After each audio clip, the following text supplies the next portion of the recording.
Let's walk through the story. Neighbor A goes over to neighbor B's house and says, neighbor B, may I borrow a cup of sugar? Neighbor B says, I'm sorry, I'm all out of sugar. I can't help you. That's it, right? Neighbor A gets upset and goes home and calls neighbor C and starts saying, neighbor B was rude to me. Neighbor B did all this horrible stuff to me. Go over there and do something horrible to neighbor B. And so neighbor C launches into action and goes over to neighbor B's house and beats them up, let's say. When the pigs, when the pigs show up, right, and they try to figure out what happened, what does the law say is going to happen? We all know who goes to jail. Neighbor B? No, neighbor B's the victim. Neighbor A, who called it in? Nope. It's neighbor C.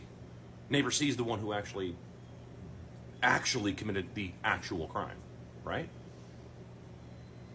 So why are many of you letting the government off the hook with this squirrel thing that is all over my FYP?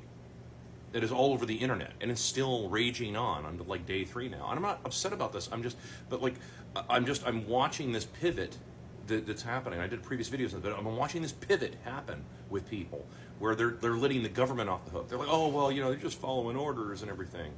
No. Remember, government is your collective greed and incompetence. Sorry. All you people out there who think that the government is going to solve all of your problems, which you don't want government, you want God. That's what you want. You're a bunch of religious fanatics. I call it like I see it. If you can't get it at church, you want it from government. That's why I don't have the patience for the leftists. I know I have a lot of leftist followers, right? Because I happen to agree with a lot of the stuff that needs to be reformed. I'm down with all of that. But in a lot of cases, more government is not the solution, as we're seeing now. So why is anybody trying to let neighbor C off the hook and say, oh, well, it's neighbor A's fault? For real, this is something for you guys to think about.